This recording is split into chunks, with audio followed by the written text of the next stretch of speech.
Здравствуйте, наши маленькие любители СВАПа. Вот наконец-то я сегодня добрался до гаража. Попросился к друзьям, потому что у них немножко потеплее, на улице очень холодно сейчас. В обычном гараже делать как-то неудобно и места мало.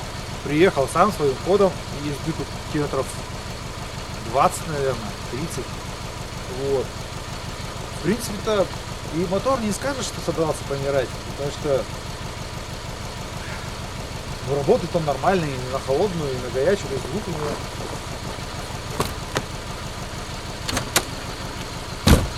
такой себе, не скажешь, что стучит. Но если нагружать, ехать, чувствуется какая-то вибрация. Да и вот его немножко потряхивает. Короче, пока он не помер, глядите на этот мотор в последний раз. Вот. Минут через 5 я его заглушу. И все.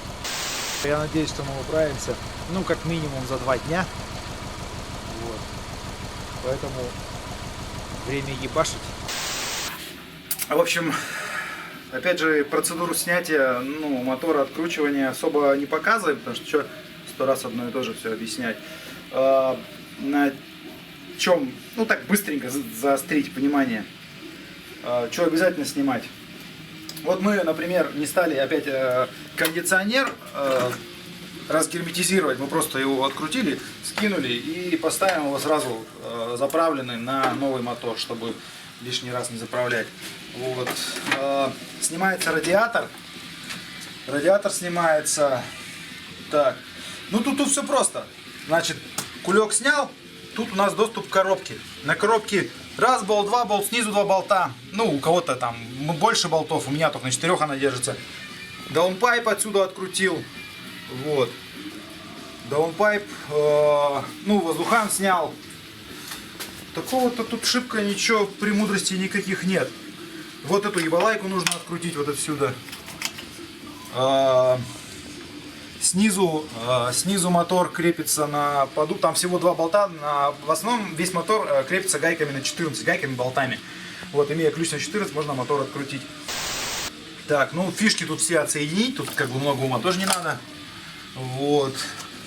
От гидрача обязательно нужно отсоединить, то есть насос-то остается здесь, а вот шланги, то есть они вот под этим бачком, они вот так вот тут закреплены. В общем, курчик остается на месте, снимаются только вот шланги.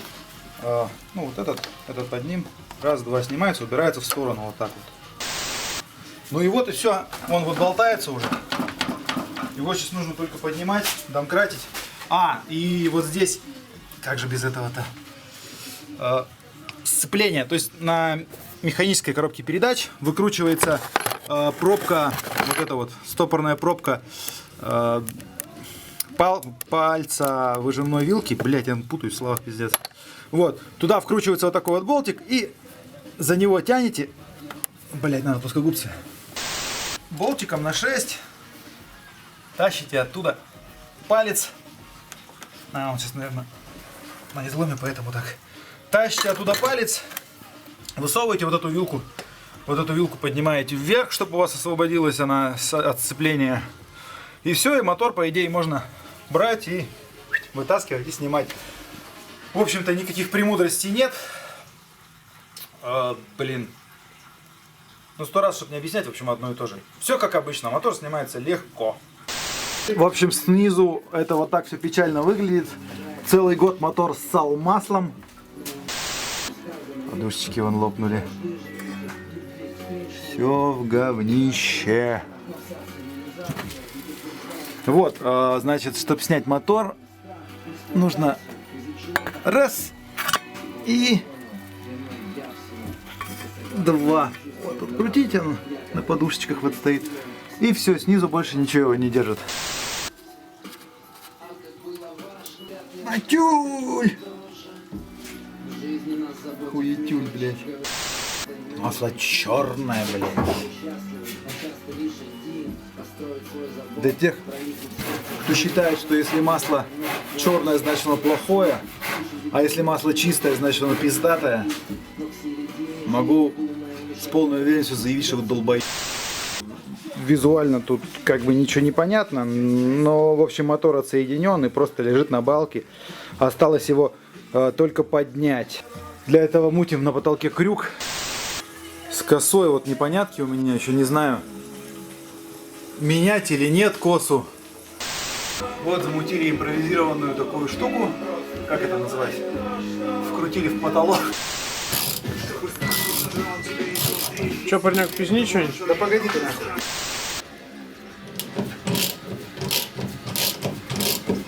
Вот таким макаром в колхозных условиях снимаем мотор мы.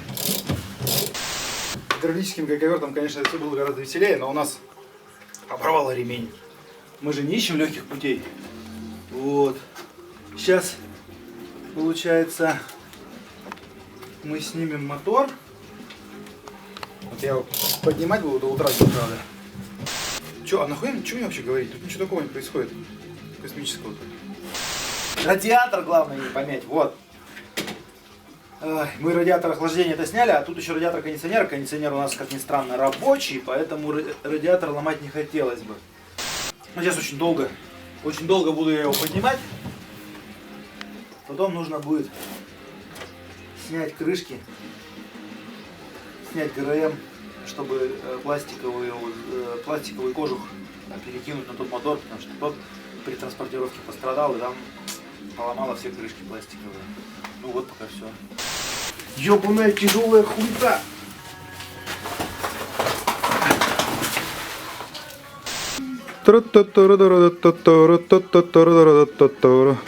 Кручу-верчу, наебать хочу. Вот так вот. Ну.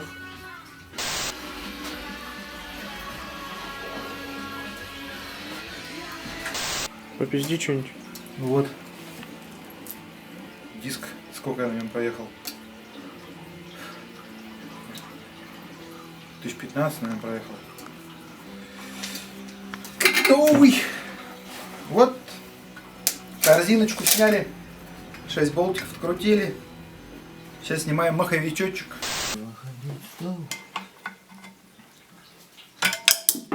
Охуенно. А, блядь!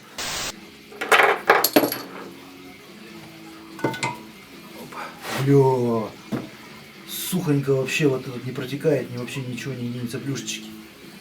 Жалко, что сальники нельзя переставить.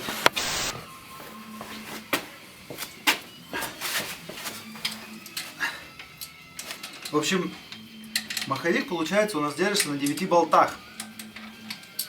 2, 3, 4, 5, 6, 7, на 8. Вот. Его прикручивать, как и, собственно, все круглое, нужно как бы крест-накрест. То есть немножко этот болтик подтянули, теперь противоположный от него. Так, теперь верхний здесь, теперь противоположный от него. И вот так вот, как с колесами, такая же телега. После того, как у нас прикручен маховик, можно на него одевать корзину. И я только что чуть не сделал это, не поставив диск сцепления. Сейчас бы прикрутил уже. Без этой штуки, вот из этой штуки, крайне не рекомендую устанавливать сцепление. В смысле корзину. Бля, его же центровать надо. Ну ладно, чё.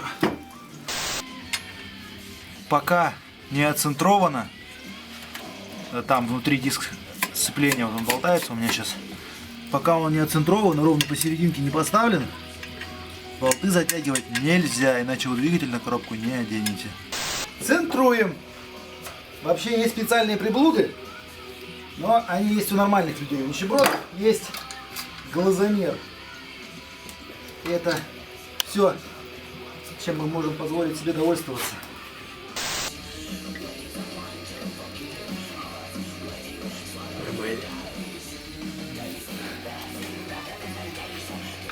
Это очень важная хуйня, если поставить неправильно, двигатель вы на коробку будете одевать очень долго. И не факт, что оденете вообще. Затягивается так же, тут уже 6 болтов, затягивается так же, крест-накрест.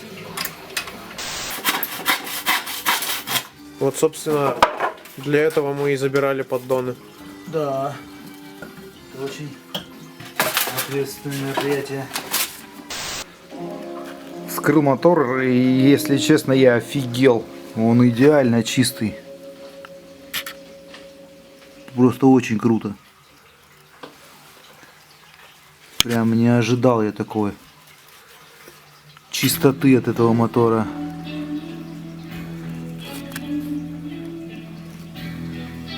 Никакого нагара, ничего. Блять, что надо, сука? Вот стучат на ровном месте, аж бесит.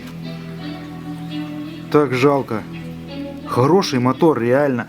Стружки в масле нет, ничего нет. Что надо, блять? Вот здесь вот у нас сломан этот кожух защиты ГРМ на новом моторе. Вот. Ну, казалось бы, что проще, возьми со старого мотора, сними вот это вот пластиковое ухо, да поставь туда. В общем-то, этим я и планировал заняться, но выяснилось, что, ну, в принципе, я это и раньше знал, что вот эти вот шкивы, их открутить не так-то просто вообще. То есть сюда вставляется вот шестигранник. Вот шестигранник вставляется. И также здесь. Вот здесь можно зафиксировать ключом на 30 распредвал и крутить. В общем-то, казалось бы, проблем-то и никаких и нет. Но я переломал все ключи, шестигранники, в том числе все бошки, все переломал. Это вот параша просто намертво прикипела. Я потратил полдня, пытаясь там как-то что-то открутить. Вот. И кроме того, что я переломал все ключи, ничего я не добился. Вообще нормальные люди в сервисах снимают это съемником. Есть специальный съемник для этого. Вот. Люди снимают съемником это. Вот. И завтра я договорился, мне ну, дадут на один денек этот съемник. Я, значит, это все откручу и перекину. Вот, заодно посмотрю состояние роликов на новом моторе. Вот здесь они, ну, в принципе, тоже нормальные. С того завтра сниму ГРМ. Только для того, чтобы одеть вот эту дурацкую пластмасску. Вот такие дела. На этом все. Сегодня я пошел домой, все, я устал. Итак, что мы имеем на сегодня? Старый мотор снят. С него сняты все ништячки. Ну, какие там ништячки? Маховик он, да, ну, навесное там есть, со старого мотора оставляю на этом. Вот, полдня пытался разобрать старый мотор, чтобы снять с него пластиковую защиту ремня ГРМ, которая крепится на двигатель со внутренней стороны, получается. Это просто жопа. Завтра приезжаю с съемником, снимаю со старого мотора защиту ремня ГРМ, ставлю на новый мотор, и уже тогда я спокойно могу внедрять новый мотор на свое законное место. Ну, еще придется немножечко поколдовать с педалью, потому что на этом моторе, который на ней стоял до этого, дроссельная заслонка была электрическая.